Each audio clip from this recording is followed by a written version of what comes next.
two continents, Europe and Asia. As Jared smoked, his eyes scanned the faces in the cafe, mostly tourists and middle-aged men. Then he checked his cell phone and bit his nails.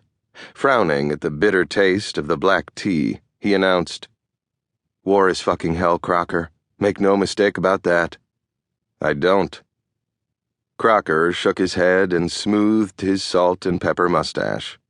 Last night, after a dinner of grilled sardines and zeytinyali dolma, grape leaves stuffed with rice, Jared had shown him photos he had taken in Aleppo. Blocks upon blocks of middle-class apartments, schools, and stores reduced to rubble, burnt-out cars and buses, refuse piled in the broken streets. Crocker had followed news of the Syrian civil war like other Americans, mostly on CNN. But what seemed distant and abstract to most people was more real to him. He had the experience to fill in the smells of death, the feelings of hopelessness and dislocation. He'd seen firsthand other societies coming apart at the seams in places like Bosnia, Somalia, and Iraq. What war did to the psyches of children, he could only imagine. "First time I went in was the summer of 2012, Jared said with a bitter edge in his voice. "Since then, I've watched civilian deaths go from 5 to over 100,000, and the number of refugees rocket into the millions. It's appalling."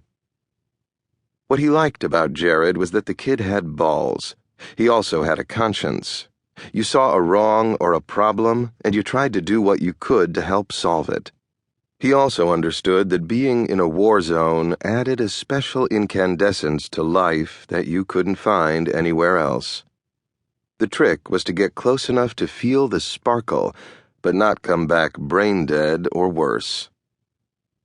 "It haunts me constantly," Jared continued.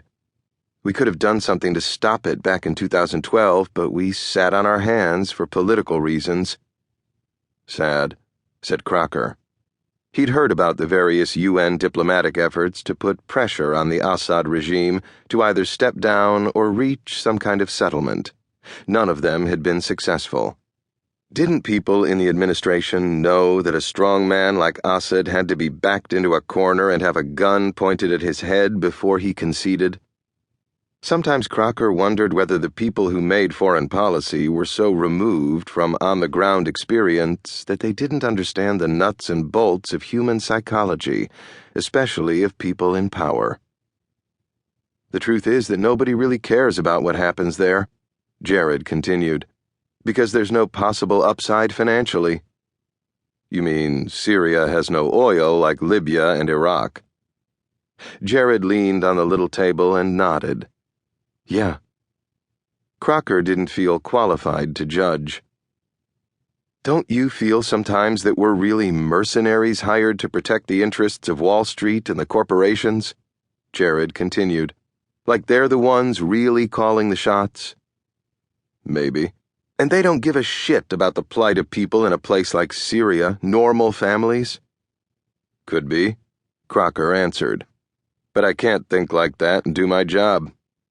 It was the main reason he avoided politics, which was a messy, cynical business as far as he was concerned, and rarely resulted in good solutions to real problems. He remained, in the end, a practical-minded man who focused on the specific missions he had to perform. Maybe, as his wife claimed, it resulted in his not seeing the bigger picture. "Hey, you want a real drink?" Jared asked, leaning forward on the cushioned seat. "I could use a scotch." "You're not going to get one here," Crocker responded, pointing to the sign in English, French, and Arabic on the wall behind them. "Our apologies. No alcohol served because of the proximity of the mosque." "Maybe we can order a nargila and ask the waiter to mix in some hashish," he said with a mischievous grin. Crocker laughed. "I thought you guys weren't allowed to smoke that stuff," he responded, reaching for the Turkish coffee, which was sweet and thick on his tongue. "You're right. Yeah, I'd have to bribe the polygraph dude. Ha ha, won't be the first time." Jared was referring to the agency practice of